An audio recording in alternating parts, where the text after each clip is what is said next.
Innal hamdalillah nahmaduhu wa nasta'inuhu wa nastaghfiruh wa na'udzu billahi min shururi anfusina wa min sayyiati a'malina. Man yahdihillahu fala mudilla lahu wa man yudlil fala hadiya lahu. Asyhadu an la ilaha illallah wahdahu la syarika lah wa asyhadu anna Muhammadan abduhu wa rasuluh. Allahumma salli wa sallim ala sayyidina Muhammadin wa ala alihi wa ashabihi wa man tabi'ahum bi ihsanin ila yaumiddin wa ba'd. Yang pertama, senantiasa kita bersyukur kepada Allah Subhanahu wa ta'ala. Dan syukur adalah dengan kita berdoa, beribadah kepada Zat yang telah memberikan kita sekian banyak kenikmatan. Dan apabila kita merasa ada kekurangan dari kenikmatan kita, kenyamanan kita, ketahuilah di tempat lain banyak orang yang lebih menderita. Di antaranya saudara-saudara kita yang ada di Palestina saat ini mendapatkan ujian yang kita belum pernah melihat satu bangsa mendapatkan ujian yang demikian lama daripada saudara kita yang ada di Palestina. Sejak kita kecil kita sudah mendengar betapa mereka diganggu, dizalimi oleh orang-orang Yahudi dan tidak diberi kesempatan untuk membalas. Karena negara mereka sudah diblokade dan mereka tidak diakui sebagai negara. Jadi mereka dikalahkan secara politik, tidak diakui sebagai negara sehingga hubungan antar negara diputus. Bantuan militer, diplomasi negara dan sebagainya dilemahkan. Sehingga kalau mereka latihan perang, menyiapkan kekuatan negaranya sulit. Ini ujian yang berat ya. Ujian yang sangat berat. Dan alhamdulillah negeri kita ini dari sisi ini sudah lepas dengan pertolongan Allah Subhanahu wa ta'ala, dengan rahmatnya. Jadi tatkala Belanda diserang oleh Jerman, dalam tempo 6 hari Belanda takluk. Belum lagi Jepang dihadapkan ancaman waktu itu oleh Amerika, karena Jepang ingin tetap menjadi pelindungnya Asia, pembelanya Asia dan penolong Asia, kurang lebih ingin berkuasa di Asia waktu itu. Akhirnya dibom atom Hiroshima. Setelah dibom atom Hiroshima, kemudian Jepang masih ingin berkuasa lagi, dibom lagi Nagasaki. Dalam posisi seperti itu Belanda lemah, Jepang juga lemah, diambil kesempatan untuk memproklamirkan kemerdekaan Republik Indonesia, dan Palestina itu yang termasuk pertama kali mengakui kemerdekaan Republik Indonesia. Mesir berikutnya. Nah, Palestina saat ini belum diakui. Masya Allah, ujian. Semoga mereka ditolong oleh Allah. Dan jangan sampai kita luput dari doa ya, untuk saudara kita di sana. Ya, Allahumma ansur ikhwanana fi Palestin. Allahumma ansur ikhwanana fi Palestin. Allahumma aftah bainahum bil haqq innaka anta khairul fatihin. Allahumma dammir yahud al-mu'tadin fa innahum a'da'aka a'da'ad-din. Allahumma dammir yahud al-mu'tadin fa innahum a'da'aka a'da'ad-din. Kita doakan agar Allah beri kemenangan kepada saudara kita yang ada di Palestina ya, dan semoga Allah ya hancurkan Yahudi dan porak-porandakan langkah mereka. Ya hadirun azani wa azakumullah, dalam kesempatan kita kali ini kita akan membahas tentang keutamaan negeri Syam. Keutamaan negeri Syam. Kalau di judul kisah negeri para nabi ya, kalau nggak salah. Ini saya judulnya dikasih. Saya menyesuaikan. Tetapi nanti di dalamnya itu juga menyangkut ya, keutamaan negeri Syam. Itu menyangkut negeri itu negerinya para nabi. Di situ dulu malaikat banyak turun untuk menyampaikan wahyu.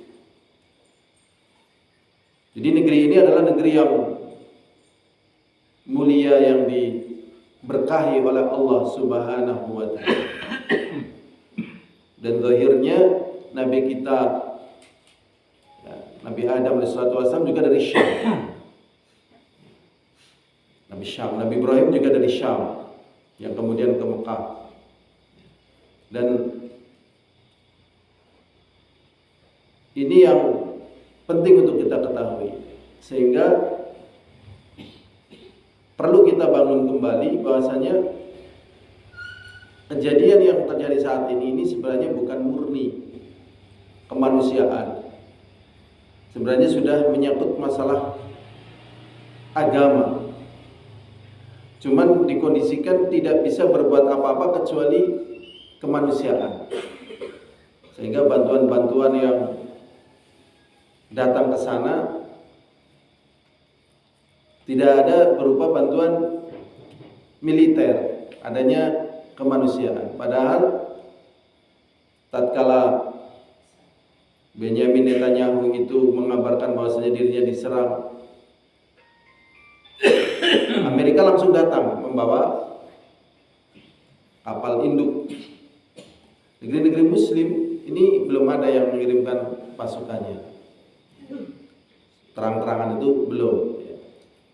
Kan ada Indonesia, ada Malaysia, ada Brunei, kan banyak sekali itu negeri-negeri Muslim. Paling kemanusiaan, doa. Nah ini Masya Allah ya. Jadi ibaratnya orang berkelahi, ini satu orang dipegangin kayak gini ini, ya, dipegangin, udah dipegangin kayak gini ini, dibilang katanya dia yang nakal, dia yang jahat, dikumpulkan orang, ya, suruh mukulin. Tatkala ada yang bantu nggak boleh. Nah ini ya Allah ya Rabbi, ya, kasihan sekali ini, ya, kasihan sekali. Al-hadirun azani wa azakumullah, tentang keutamaan negeri Syam. Negeri Syam itu meliputi Palestina, Suria, Yordan, dan juga Urdun. Ini Syam. Jadi dulunya Syam namanya, tapi kemudian pecah, entah sebab ya banyak hal sebabnya sehingga pecah menjadi negara-negara semacam ini. Ya, ada Palestina, ada Suria, ada Yordan, ada Urdun. Ini namanya dulu Syam, dulunya satu. Dulunya satu, kemudian sekarang menjadi pecah-pecah.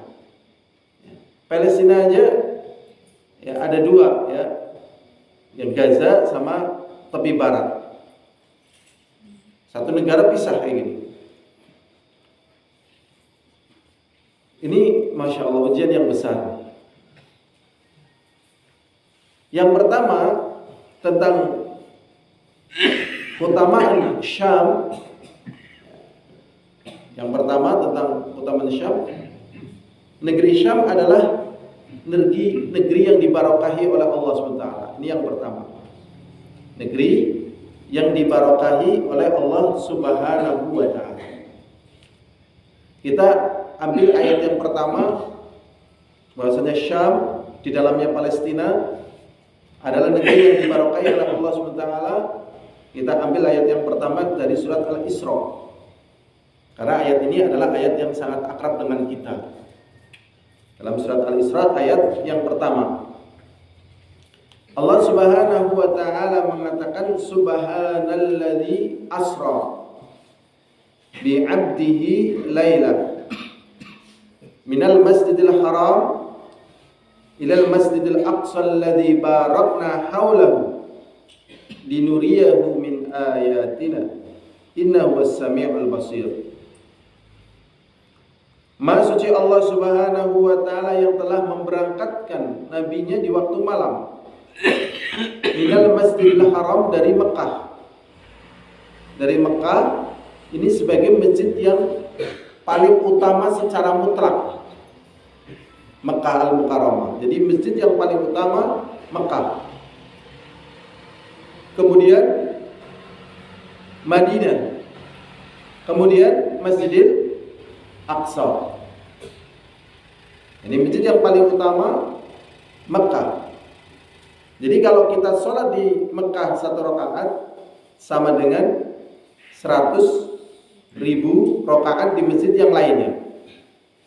Kalau kita sholat di Masjid Nabawi itu sama dengan 1.000 rakaat dibandingkan masjid lainnya. Kalau kita sholat di Masjid Aqsa, keutamaannya 500. Ada yang bertanya, mana yang lebih dulu dibangun?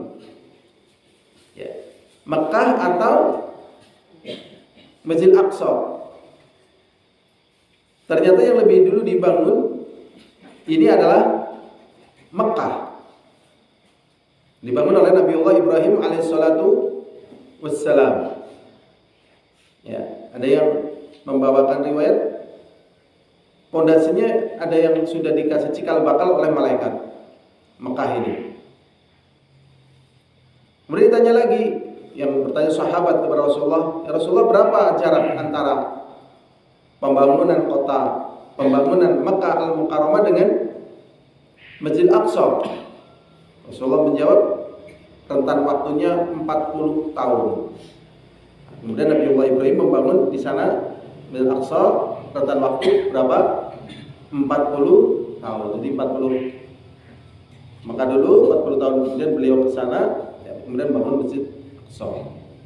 Ya, makanya di sini dikatakan bahwasanya tempat ini adalah, ya, di sini disebutkan wal masajid al-fadilah wa huwa mahadul anbiya. Masjid Aqsa adalah masjid tempatnya para nabi. Jadi para nabi dulu banyak di sini, di Masjid Aqsa. Sehingga permasalahan Masjid Aqsa ini sebenarnya menyangkut kaum muslimin. Bukan hanya istilah orang itu Israel sama Palestina, bukan. Perebutan ya. Sebenarnya bukan Israel tapi Yahudi sebenarnya. Maka ini perebutan ini luar biasa sampai sekarang. Jadi dulu sebelum keributan semacam ini sekitar tahun 1818-an itu ada dokumentasi baik Yahudi, Nasrani, Islam itu lalu lalang di situ. Kalau zaman dulu lah ini sebagai tempatnya para nabi. Jadi sejarah ini adalah sejarah yang sangat panjang. Sejarah yang sangat panjang tentang keadaan yang ada di sana. Kemudian Allah SWT mengatakan, alladzi barakna haulah. Ada yang mengatakan barakna haulah, yang jelas kalau barakna haulah itu ya yang diberkahi oleh Allah SWT di sekitarnya. Tentunya yang paling sekitarnya jelas Palestina, jelas. Tetapi para ulama mengatakan ini meliputi tadi Syam.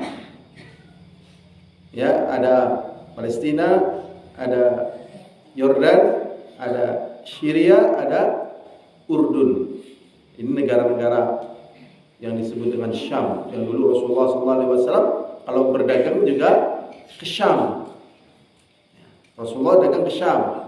Khalid bin Walid sebelum datangnya Islam, ya, beliau pun sudah biasa pergi ke Syam, bukan untuk berdagang tapi untuk belajar berperang. Lihat ya negeri-negeri lain dalam teknik perang. Dulu sahabat juga ada yang ya di Syam. Ada Muawiyah bin Abi Sufyan. Umar bin Khattab juga pernah ke Syam. Dan para sahabatnya banyak ke Syam juga. Cuman kita belum pernah pergi ke Syam. Sudah pernah pergi ke Syam kita? Belum ya? Paling Syampang ya. Syampang. Nah, Syampang ini jauh panggang dari api. Jadi Syam ini negeri yang dikatakan oleh Allah Subhanahu wa taala alladzi barakna haula, yang diberkahi sekitarnya, ay bi kathratil asjar, dengan banyaknya pohon-pohon. Memang terkenal Palestina ini sebagai negara yang subur. Palestina subur. Dan udaranya juga nyaman. Udaranya nyaman. Nanti ada pembahasannya tentang masalah itu. Udaranya nyaman. Orangnya juga lahirnya cakep-cakep. Matanya biru, kulitnya kayak kulitnya juga bagus sekali, ya, badannya besar, sangat menarik ya orangnya ya. Bikathratil asjar, banyaknya pohon-pohon, wa anhar, dan juga sungai-sungai. Berikutnya juga disebutkan wa min barakatihi tafdiluhu ala ghairihi. Kemudian sudah sekitarnya tadi diberkahi oleh Allah SWT, Masjid Aqsa ini juga diutamakan dibandingkan masjid yang lainnya. Di dunia ini menempati urutan yang ketiga, bayangkan, di seluruh dunia ini.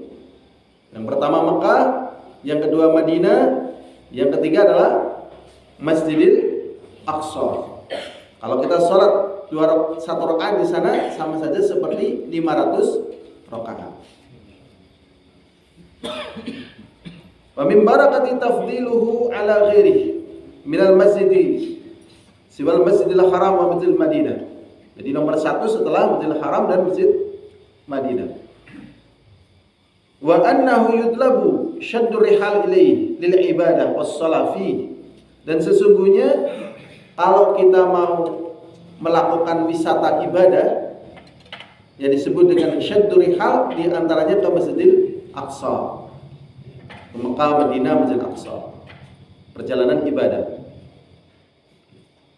Wa anna Allah ikhtasahu mahlan li katsirin anbiya'ihi wa asfiya'ihi. Dan sesungguhnya Allah khususkan tempat ini tempat yang paling banyak para nabinya dan paling banyak orang-orang yang dicintainya.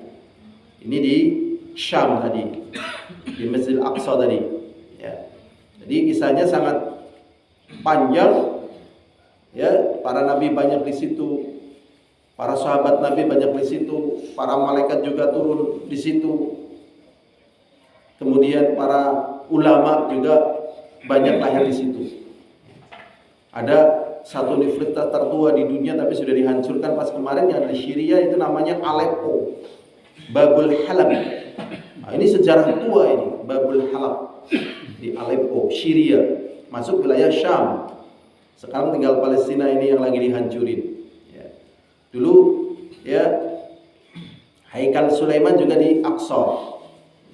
Jadi ini negeri yang penuh dengan catatan sejarah yang sangat besar, sehingga setiap kejadian yang ada di sana itu menjadi perhatian dunia secara keseluruhan. Ya, banyak kepentingan. Banyak kepentingan ya. Dan di sini juga menunjukkan bahwasanya orang Yahudi dengan perjalanan kehidupan mereka akhirnya menyimpulkan mereka adalah sebagai kelompok minoritas dan keadaan mereka yang terlunta-lunta. Jumlah mereka sekitar 10 juta jiwa. Akhirnya mereka daripada terlunta-lunta, setelah terusir mereka kembali ke Bukit Zion. Sebenarnya ini sudah bukan wilayah mereka, sudah menjadi wilayahnya orang Palestina karena mereka sudah pernah diusir oleh Allah SWT. Jadi kembali ke situ. Kemudian mereka membangun teknologi sehingga sejak kecil orang-orang Yahudi itu sudah tertanam untuk belajar. Jadi hampir semuanya mereka melanjutkan sekolah lanjutan setelah tingkatan SMA untuk kuliah mereka. Mereka kuliah, hampir semuanya kuliah karena mau nggak mau kekuatan mereka adalah teknologi dan ilmu pengetahuan. Satu. Kemudian yang kedua, mereka juga karena mereka kecil, orangnya sedikit, mereka akhirnya mewajibkan wajib militer untuk setiap warga mereka. Jadi perempuan-perempuan di sana harus jadi militer minimal 24 bulan. Nah, ini belum terdengar warga Palestina punya program Hankam Rata, pertahanan rakyat semesta. Ini Indonesia sudah mengenal cuman karena kondisi aman, pembahasan tentang militer cadangan Hankam Rata dianggap belum. Tetapi kenapa kok Palestina tidak memiliki Hankam Rata, pertahanan rakyat semesta ini? Zahirnya karena tadi kekalahan secara politik ataupun hukuman secara politik ini yang menyulitkan Palestina mengambil satu kebijakan. Kebijakan. Jadi di dunia ini diakui atau tidak diakui ada dua bentuk kemenangan. Yang pertama, kemenangan secara perang. Kalau dari mental orang Palestina, kalau kita lihat mentalnya kita tidak ada apa-apanya zahirnya. Dan mereka sudah terbiasa mengucapkan hasbunallah wa ni'mal wakil, hasbunallah wa ni'mal wakil. Suaminya mati, anaknya mati, rumahnya hancur. Seorang wanita bisa mengucapkan hasbunallah wa ni'mal wakil dan tidak bersedih. Ada seorang laki-laki, istrinya mati, anaknya mati, semuanya mati, dia sendirian. Dia tidak bersedih juga. Manusiawi sedih, tetapi kesedihan yang tidak kemudian nampak, tetapi yang nampak adalah dia berharap kepada Allah bahwa ini menjadi syuhada, menjadi syahid, dan mengucapkan hasbunallah wa ni'mal wakil, hasbunallah wa ni'mal wakil. Di sini menunjukkan kekuatan iman yang luar biasa di sini. Ini juga kekuatan. Ini juga kekuatan dan juga kemenangan sebenarnya. Sedangkan Yahudi, tentaranya saja kalau perang pakai pampers karena kencing gitu. Kencing, dan mereka tidak berani perang kecuali dengan teknologi yang tinggi. Jadi teknologi yang tinggi ini tidak mesti semata-mata karena ingin mendapatkan teknologi yang tinggi. Teknologi yang tinggi muncul itu tidak mesti dari keinginan menguasai teknologi yang tinggi. Zahirnya munculnya teknologi yang tinggi ini karena ketakutan yang tinggi. Karena ketakutan yang tinggi harus dengan sesuatu perlindungan yang tinggi. Akhirnya memunculkan Iron Dome, pertahanan rudal, anti rudal, otomatis Iron Dome. Ini untuk keamanannya, jaga benteng. Kemudian tidak mungkin menempuh serangan kecuali dari udara. Kenapa ini? Sebenarnya karena ketakutan yang berlebih, paranoid yang demikian. Jadi kalau orang sudah takut seperti ini sebagaimana yang kita lihat, perangnya ini sudah perang menyelanggar peraturan, peraturan tata tertib dalam perang, adab-adab dalam perang secara internasional. Tetapi karena yang menguasai internasional juga mereka, Yahudi yang ada di Amerika, Jadi Gedung Putih dulu sudah dibahas bahasanya 60% ini orang-orang Yahudi, itu zaman dulu. Ya. PBB juga kurang lebih orang-orang Yahudi. Ya, nanti ada Inggris dan ya, Prancis, ini orang-orang Yahudi di situ. Akhirnya ya secara mental sebenarnya mereka kalah, takut mereka. Cuman secara politik mereka menang. Maka di sini penting untuk kita ambil satu pelajaran, ya, ambil satu pelajaran. Kaum muslimin memang pelindungnya dan penolongnya adalah Allah.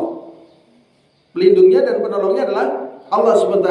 Kita masih ingat tatkala peristiwa pembantaian yang ada di Bosnia oleh Serbia.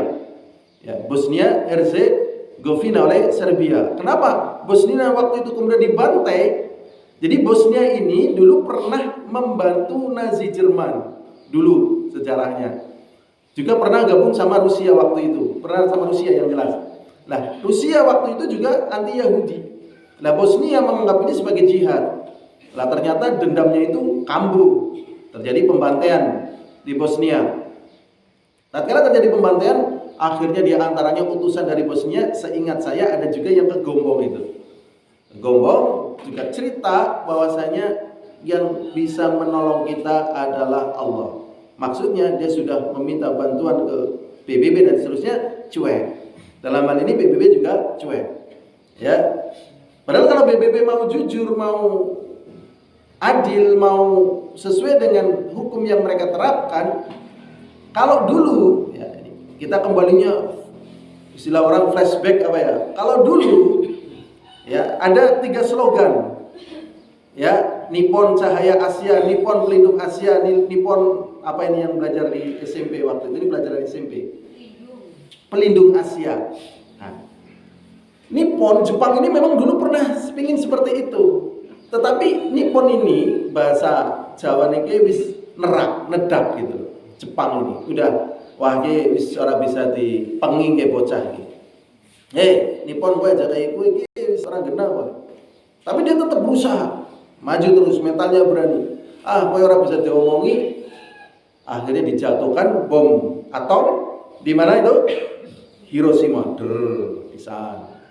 Pas mau mengambil putusan menjatuhkan bom atom itu pun mereka mikir loh, ini konsekuensinya rakyat sipil yang mati. Tapi nek dipenging normal orang gelem gitu. Mati ya kayak. Ternyata Nippon masih mau maju lagi. Aja kayak gue kok bom maning. Orang percaya. Itu bom maning Nagasaki. Tembe nyadar, keok, balik kan Jawa Tengah, Jawa Timur dan sebagainya, sampai ada peristiwa pembantaian Jepang di sekitar Jawa Barat sana. Ya, tapi Jepang nggak bisa berbuat apa-apa karena memang sudah dikalahkan. Ini kalau ya Yahudi yang mereka sebut dengan Israel ini dibom atom sekali aja, mereka sudah langsung ciut nyalinya. Cuman karena ini dimong gitu, diemong akhirnya seperti itu dan semuanya hampir tidak bisa berbuat apa-apa, termasuk negeri Muslim dan masyarakat dunia, dan mereka berteriak ini katanya adalah kebiadaban kemanusiaan. Nah, ini faktor-faktor yang penting kita ketahui sehingga kita bisa mengetahui bagaimana posisi ini kok kemudian menjadi perkara yang tidak bisa dihapuskan atau belum bisa terhapuskan sampai detik ini, dan kita masih melihat cerita dan pemandangan yang demikian ini. Ya hadirun azani wa azakumullah, memang dalam masalah ini ya ada hal yang ibaratnya nasi telah menjadi bubur gitu ya. Nasi telah menjadi bubur dengan ujian yang sangat. Sehingga memang senjata yang paling ampuh yang hendaknya dimiliki oleh saudara kita dan juga kita kaum muslimin ya, diantaranya adalah kesabaran. Jadi sabar itu termasuk senjata yang paling ampuh. Allah SWT berfirman, wa in tasbiru wa tattaqu la yadurrukum kaiduhum syai'a. Dan jikalau kalian bersabar dan bertakwa, tipu daya mereka tidak memudarati kalian sedikit pun. Seperti negeri kita ini, waktu itu juga posisinya lemah, cuman bersabar. Akhirnya Allah datangkan kesempatan, sebagaimana tadi kita sudah sebutkan, ya Belanda diserang sama Nazi Jerman dan takluk dalam tempo 6 hari. Jepang di bom atom Hiroshima dan Nagasaki, akhirnya posisi ini lepas dari kekuasaan, chaos begitu, akhirnya Indonesia mengumandangkan kemerdekaannya. Nah, ini kesabaran yang panjang, ada peluang di situ. Jadi menang karena memang Allah tolong, bukan semata-mata kita menang perang gitu ya. Menang perang itu bukan, karena mereka akhirnya Belanda dan sebagainya itu pun tidak mau kalah, tidak mau kalah. Terus pingin. Tapi setelah ada gangguan di negerinya sendiri, Jepang juga gangguan di negeri sendiri, akhirnya nyadar udahlah pulang. Ini kesempatan bagi Indonesia untuk kemudian memproklamirkan kemerdekaannya. Dan semoga ini nanti juga terjadi bagi masyarakat Palestina. Karena kalau kita ngirim pasukan, akhirnya kita nggak mampu, kemampuan kita juga nggak ada, apa-apa nggak ada. Dan ada kemampuan yang paling rendah yang kita miliki itu doa. Doa itu kemampuan yang paling rendah. Itu pun jarang kita lantunkan. Doa itu kemampuan yang paling rendah. Itu pun jarang kita lantunkan. Pernah saya ngisi satu pengajian. Sudahkah di antara kita yang mendoakan untuk saudara kita Palestina? Ternyata belum. Terus kalau belum gimana? Berarti nggak nyambung. Ayat yang tadi kita sebutkan, sebenarnya di sini banyak sekali ayat-ayat tentang kebarokahan negeri Syam. Tapi yang paling sering disebut adalah ini di negeri kita ini. Subhanalladzi asra bi'abdihi laila minal masjidil haram ilal masjidil aqsa alladzi barakna haula linuriyahu min ayatina. Ayat ini dibaca sejak kita masih kecil. Nggih Pak Jaman nggih? Ngerepas lagi napa Pak Jaman? Isra Mi'raj Pak Jaman nggih. Tapi tentang pembahasan ini sebagai bagian dalam sejarah kehidupan kita, ini nggak nyambung di sini. Nah, ini kita ingatkan lagi. Ya hadirun azani wa azakumullah. Kita lanjut aja kepada ayat yang lain yang menjelaskan tentang keberkahan yang Allah berikan bagi penduduk Syam. Di dalamnya saat ini Palestina aja dibelah. Ini Syam yang itu juga pecah-pecah. Jadi perpecahan ini memang menjadi sebab kekalahan di tubuh kaum muslimin. Sebenarnya musuhnya itu lemah. Sebenarnya musuhnya apa? Lemah. Cuman posisi kita dalam keadaan berpecah, musuh yang lemah jadi menang. Allah SWT mengatakan inna kaida syaitani kana dha'ifa. Sesungguhnya tipu daya syaitan itu lemah. Tapi kalau kita kalah, bukan syaitannya yang kuat, kitanya yang memang sedang terpuruk. Saya dipun pahami Pak Jaman.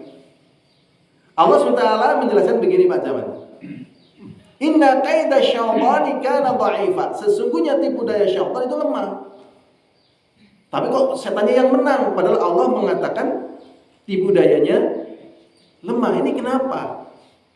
Yang jelas bukan syaitannya yang kuat, tetapi karena kitanya yang tak berdaya, yang lalai.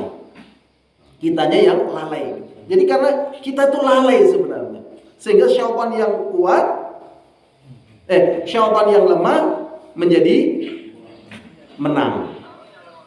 Gitu. Jadi kitanya yang lalai. Ya kita kan. Makanya coba kalau memang betul-betul kitanya itu betul-betul kuat, ya, sholat subuh ini kebek gitu. Karena gambaran umat yang bisa mengalahkan Yahudi itu kalau sholat subuhnya kebek gitu kayak Jumatan. Coba kalau sholat 5 waktunya kayak Idul Fitri, Idul Adha. Nah, kuat atau lemah? Kuat. Tapi kan kalau kita sholat duhur, paling sing makmum kira loro. Sholat subuh siji, kadang sing adzan dewek, sing qomat dewek, sing dadi imam dewek. Ya, oleh dolanan HP ket bada isa mantekan subuh. Gemien itu HP gim-giman mantekan subuh. Setane lemah tapi dewek sing ora bisa ngapa-ngapa, akhirnya setane menang. Gitu loh. Dan Allah SWT mengatakan inna jundana lahumul ghalibun, dan sesungguhnya tentara kami itu yang akan menang sebenarnya. Tetapi berarti bagaimana cara kita menang dan tidak dihinakan oleh musuh-musuh? Sebenarnya kembali perbaikan keimanan. Karena Allah SWT mengatakan al-izzatu lillah wali rasulihi walil mu'minin. Sesungguhnya kemuliaan itu pertama milik Allah, yang kedua milik Rasulnya, berikutnya milik orang-orang yang beriman. Tapi realitanya saat ini kita betul-betul melihat, tatkala kita mendengar berita semacam itu, kita kan nggak bisa berbuat apa-apa. Amerika yang orang memandang ini negeri kafir gitu ya, bahkan sebagian orang mengatakan mata Amerika, mata Yahud gitu. Ada yang berslogan begitu rame itu, ya, mata Amerika, mata Yahud gitu. Sebenarnya mereka tidak menyebutkan mata Yahud, tapi mata Israel. Mati Amerika, mati Israel gitu. Tapi dohirnya ini yang punya kapal induk Amerika gitu. Dibilang ini fenomena. Jadi perbaikan ke dalam. Perbaikan apa? Ke dalam. Ada satu hadis ya, satu hadis solusi sebenarnya ini, tapi intinya kebaikan ke dalam. Itu yang nanti akan menimbulkan kewibawaan. Hadis dari Abdullah ibnu Umar radhiyallahu taala anhu. Rasulullah sallallahu alaihi wasallam mengatakan, "Idza tabaya'tum bil 'aina wa akhadtum adnabal baqar wa raditum biz zar'i wa taraktumul jihada, salatallahu 'alaikum dhulla la yanzi'uhu hatta tarji'u ila dinikum." Hadisnya sahih. Rasulullah sallallahu alaihi wasallam mengatakan, "Idza tabaya'tum bil 'aina," apabila kalian telah jual beli dengan cara riba. Kalau antum pernah jadi tukang kredit barang di masyarakat ITER kayak gitu, antum bisa melihat betapa masyarakat kita itu telah digenggam gurita sama Bang Titil. Pun ngertos Bang Titil? Bang Titil, Bang apa istilahnya pakaan? Bang ngucek-ngucek, mindring gitu loh. Itu riba itu, dan ribanya lebih parah ketimbang bank-bank konvensional. Itu bisa 2, loh per hari bisa jadi. Itu sampai 70%. Misalnya orang minjem 100%, nanti ngembalikannya 170 atau 150 lah. Kalau barang 70%. Kalau uang ya sekitar 30%. Itu. Tapi harian. Dan ternyata kuat. Ini menyebabkan kelemahan ini. Ya, riba ini.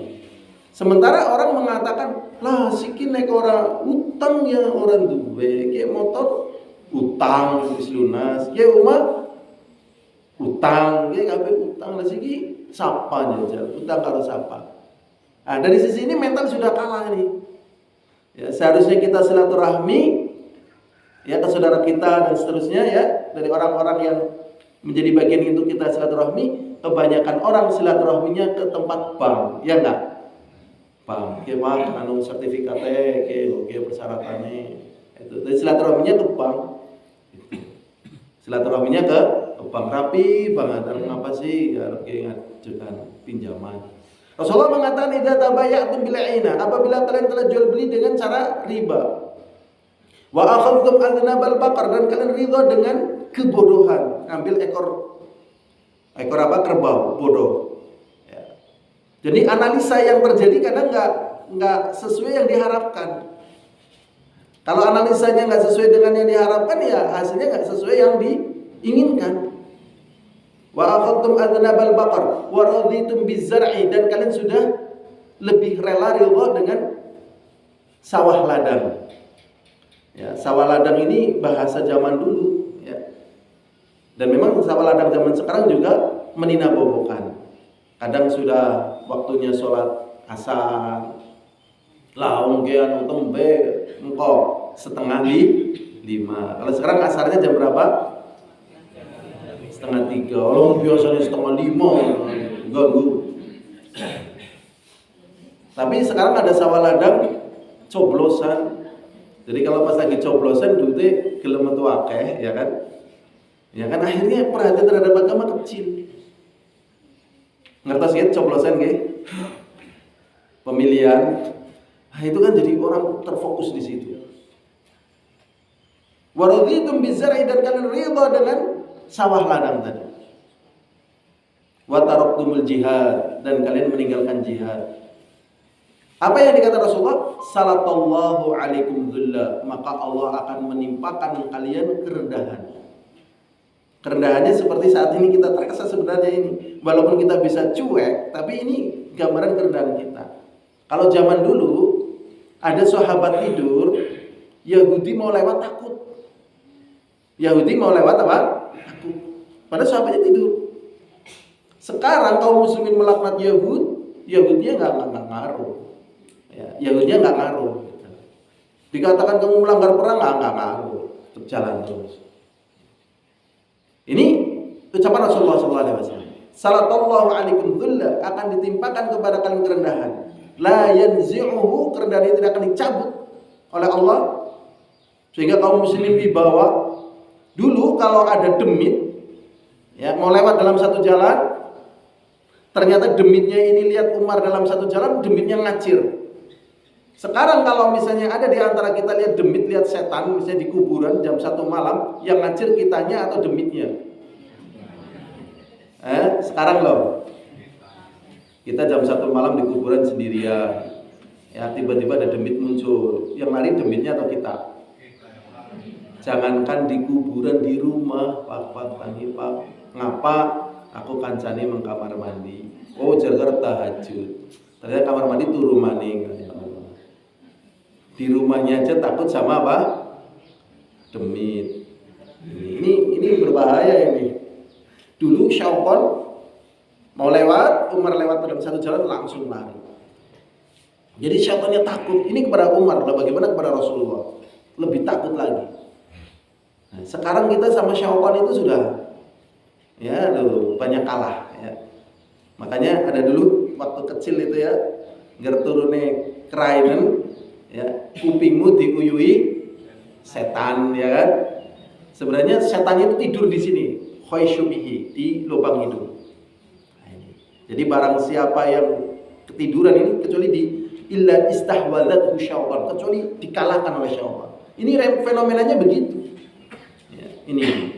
Nah, kembali Rasulullah SAW mengatakan la yanzi'uhu, kerendahan ini tidak akan dicabut oleh Allah hatta tarji'u ila dinikum, sampai kalian mau kembali kepada agama kalian. Jadi kalau kita kembali ke agama kita, ini nanti kekuatan naik gitu. Ya, naik. Dan dulu Rasulullah pernah mengatakan begini, wa nusirtu birru'bi masirata syahrin, dan aku ditolong oleh Allah tatkala berperang dengan ditimpakannya rasa takut kepada musuh, ya, 1 bulan perjalanan. Jadi perjalanan baru mulai hari ini, 1 bulan di sana itu sudah takut. Jadi ketakutan ini merupakan sebab kekalahan yang sangat besar. Jadi kalau kaum musliminnya takut, ada satu kisah, ini bahayanya takut. Tatkala ya, 1 orang Tatar, Hulagu, Genghis Khan, perempuan, membunuh 9 anggota keluarga. Jadi satu keluarga ada 9, sama wanita Tatar dibunuh satu-satu. Ya, pertama mungkin anaknya, ibunya sama bapaknya melihat ya anaknya dibunuh, ketakutan, nggak bisa ngelawan. Tinggal dibunuh anak-anak yang lainnya. Suaminya diem, ibunya diem, sampai akhirnya istrinya dibunuh, juga diem. Ada 9 anggota keluarga ini mati semua oleh 1 orang dalam satu rumah. Ini bahayanya apa? Takut. Nah ini dulu Rasulullah SAW ditolong sebelum sampai kepada tempat musuh, 1 bulan perjalanan musuh sudah takut dulu. Kalau sekarang sebagaimana yang kita lihat, bagaimana perbaikan ke dalam, karena ini yang kita mampu. Nah ini menyebabkan mudahnya pertolongan Allah SWT. Ilhadirun azani wa azakumullah. Ada ayat lain yang bertalian dengan keberkahan yang ada di Palestina, yaitu di dalam surat Al-A'raf ayat 137. Allah SWT mengatakan wa arathnal qaumal ladzina kanu yustad'afuna masyariqal ardi wa magharibiha allati barakna fiha. Allah SWT mengatakan surat Al-A'raf ayat 137.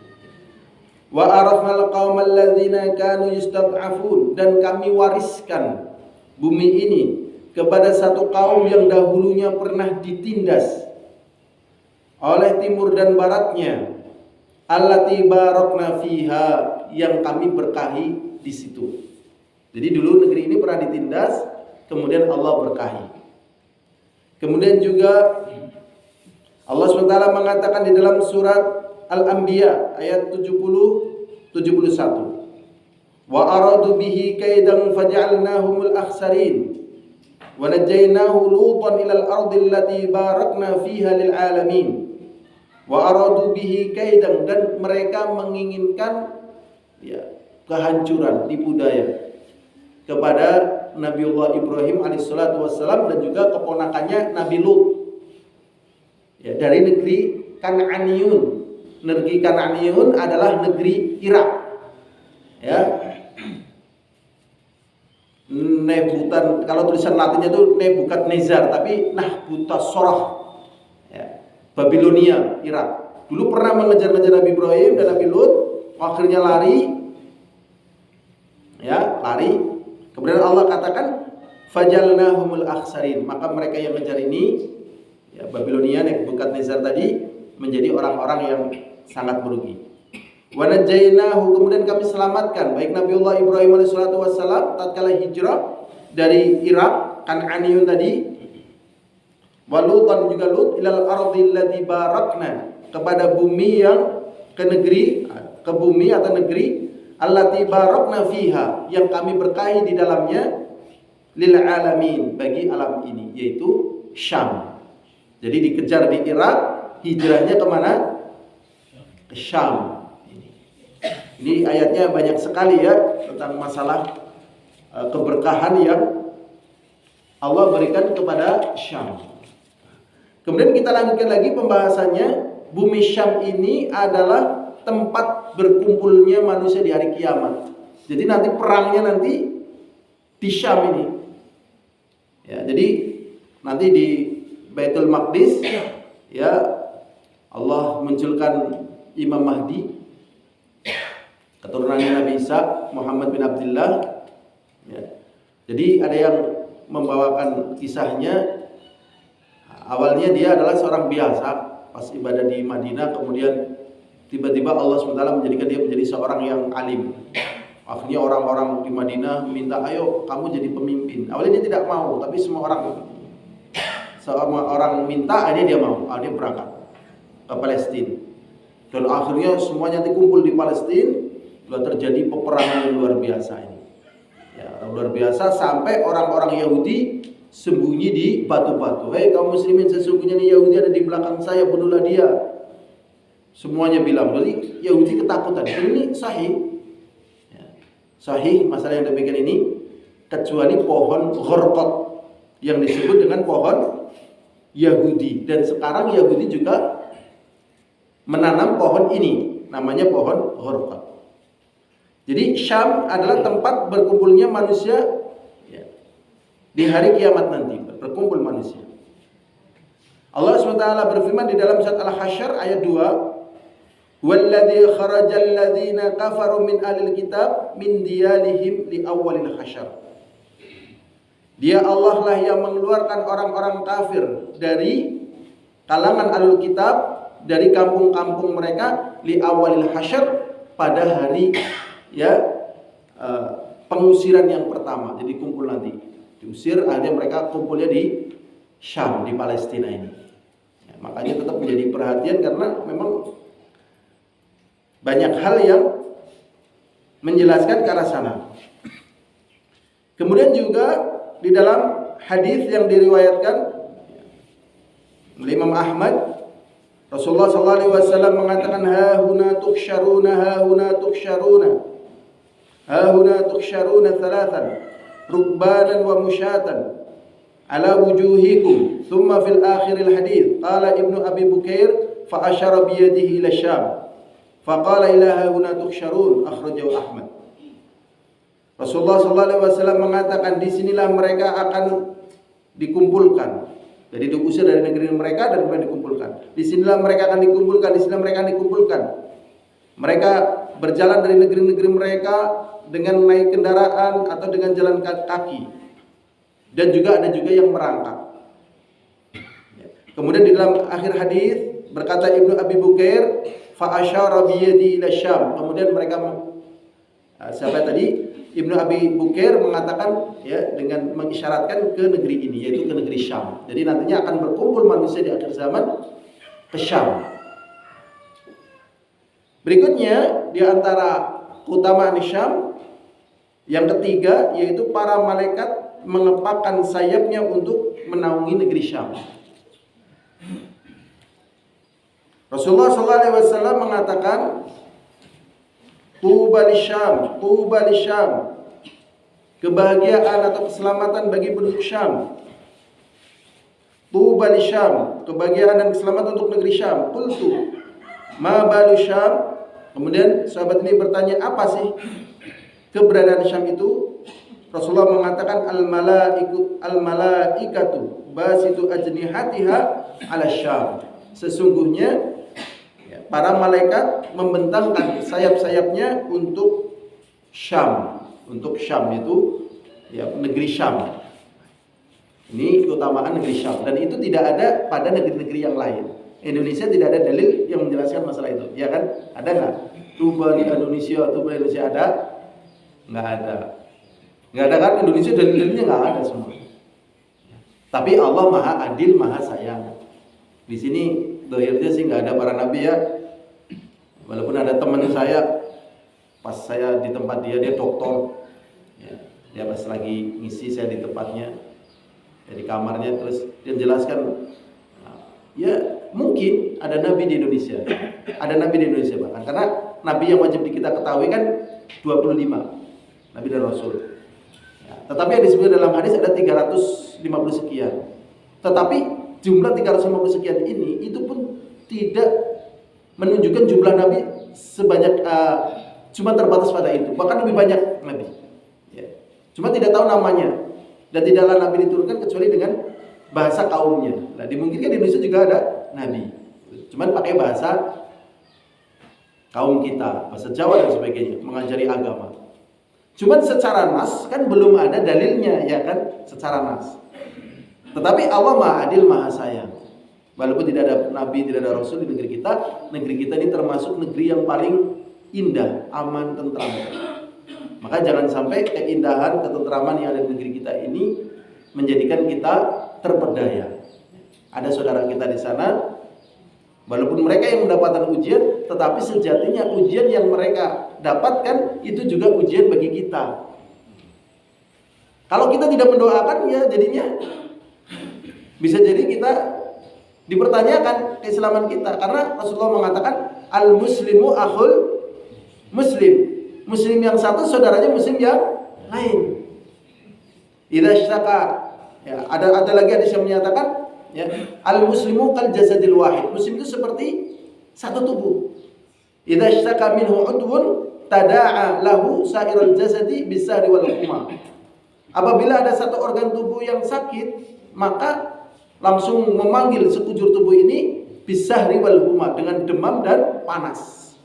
Nah, ini. Nah, kalau kita nggak merasa demam, nggak merasa panas, seakan-akan yang sedang menderita ini nggak ada hubungan dengan kita. Ini berbahaya. Tapi insya Allah yang di pengajian ini ikut bersedih atau nggak ada perasaan sama sekali? Ikut bersedih ya, bahkan mengganggu sekali kan? Mengganggu rasa kita mau apa, ya Allah, kelingan. Kita mau kelingan lagi. Ya, ingat terus gitu. Adapun saudara kita yang belum ingat, diingatin. Ini sesuatu yang paling ringan, minimal doa.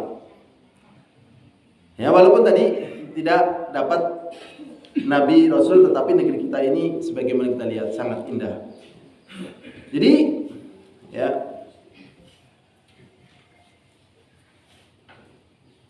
negeri Syam demikian. Berikutnya yang keempat, Allah SWT menjamin ya, rasa aman bagi Syam dan penduduknya. Ini Ini mungkin yang menjadikan latar belakang orang Palestina ini sebatas yang kita ketahui adalah orang yang paling kuat cobaan, kuat menderita. Mungkin berdasarkan hadis ini juga. Ya. Di sini ya ada jaminan dari Allah SWT, ada rasa damai bagi Syam dan penduduknya. Rasulullah SAW mengatakan, sayasirul amru ila an takuna junudun mujannadah. Nanti ya, perkaranya akan menjadi ya berkelompok-kelompok, bergolongan-golongan. Jundun bisyam, satu kelompok di Syam. Tadi ada Syria, Palestina, Yordan. Wa jundun bil Yaman, dan jundun di Yaman. Wa jundun bil Iraq, dan satu golongan di Irak. Faqala Ibnu Hawalah, kemudian Ibnu Hawalah mengatakan kepada Rasulullah, "Khirli ya Rasulullah, pilihlah untukku ya Rasulullah, mana yang harus aku pilih? In adraktu dzak, apabila aku menjumpai masa itu." Qala, kemudian Rasulullah mengatakan, "Alaika bisyam, sudah kamu pilih Syam. Fa innahu khiratullah, sesungguhnya Syam ini termasuk negeri yang dipilih oleh Allah. Min ardi, dari buminya. Yajtabi ilaihi khiratuhu, berlindung di negeri yang Allah pilih orang-orang yang dipilih oleh Allah SWT. Min ibadi. Fa in abaitum, tetapi kalau kamu enggak seret untuk memilih Syam, fa alaikum bi yamanikum, maka pilihlah Yaman. Wasku min ghudurikum, maka penuhilah wadah air minum kalian. Fa inna Allah azza wa jalla, sesungguhnya Allah azza wa jalla qad tawakkala li bisyam wa ahli, sungguh Allah SWT telah mewakilkan kepadaku untuk negeri Syam dan penduduknya. Jadi di sini dikasih alternatif. Ya Rasulullah, pilih mana yang buat aku ya Allah, ya Rasulullah. Kamu pilih Syam. Tapi kalau kamu nggak suka ya Yaman, nggak apa-apa. Cuman Allah mewakilkan aku untuk negeri Syam. Jadi negeri Syam ini termasuk negeri yang diberi keamanan. Makanya kesabaran ya, kesabaran. Jadi bisa jadi orang-orang yang sedang ditimpa musibah di Syam ini bisa sabar. Kadang kita yang bukan di Syam nggak bisa sabar, tetapi kita nggak bisa berbuat apa-apa. Omongan kita juga nggak bakalan laku. Ya, coba kita datang ke PBB kamu gini-gini ala nggak bakalan laku. Nah, ini yang namanya hegemoni yang ada pada mereka. Sebabnya bukan karena kita yang lemah, bukan karena mereka yang kuat, tetapi kita yang lemah. Kita nggak gerengseng ya untuk menghidupkan agama kita, sehingga Allah kembalikan apa yang menjadi memang haknya, yaitu sebagaimana yang sudah tadi disebutkan, kemuliaan itu milik Allah dan Rasulnya dan juga kaum mukminin. Ini waktunya sudah habis atau masih? Sudah habis. Ini saja yang bisa kita sampaikan. Semoga bisa menjadi sebab ya, bertambahnya pengetahuan kita tentang dan juga keimanan kita tentang negeri Syam. Jadi negeri ini negeri yang banyak sekali keutamaannya, punya hubungan yang kuat dengan kita, dan apa yang menjadi ujian bagi mereka sesungguhnya ujian bagi kita. Dan kejadian ini banyak sekali istilahnya merefleksi kondisi kita. Ternyata kita ya sebagaimana kita ketahui ya, walaupun kita nyaman dan seterusnya, tapi kita sebenarnya dalam keadaan kuat atau dalam keadaan lemah, kita sebenarnya lemah ya, lemah. Buktinya Yahudi dilaknat oleh orang Yahudi ya kan. Zaman dulu sahabat tidur, Yahudinya takut. Dan nanti Yahudi akan diusir dari Palestina oleh orang-orang yang bertauhid. Dan Yahudi akan dikalahkan oleh orang-orang yang beriman bertakwa kalau sholat subuhnya ini sudah seperti sholat Jumat. Kan sholat subuhnya masih satu, imamnya, ya muadzinnya ya yang qomat sendirian. Dan bahkan banyak musola atau masjid-masjid nggak ada, tidur gitu loh. Ya Allah. Atau subuhan jam 6:30 misalnya. Nah ini gambarannya, gambaran seberapa nikmatnya kita menikmati keagungan ibadah sholat. Ya, sholat itu ibadah yang sangat agung, tapi ada diplesetkan ya. Sholat aso tapi orang tahu lat. Sholat ulih orang sholat ulih. Deneng Cina orang sholat sugi, gitu kan? Ini kata-kata yang menunjukkan apa? Nggak paham tentang betapa ini menyangkut banyak hal. Ini saja. Kalau apabila ada kebenaran datangnya dari Allah, apabila ada kesalahan datangnya dari saya sendiri, ya. Al-afu minkum, apabila ada kata-kata yang tidak berkenan. Walhamdulillahirabbil alamin. Assalamualaikum warahmatullahi wabarakatuh.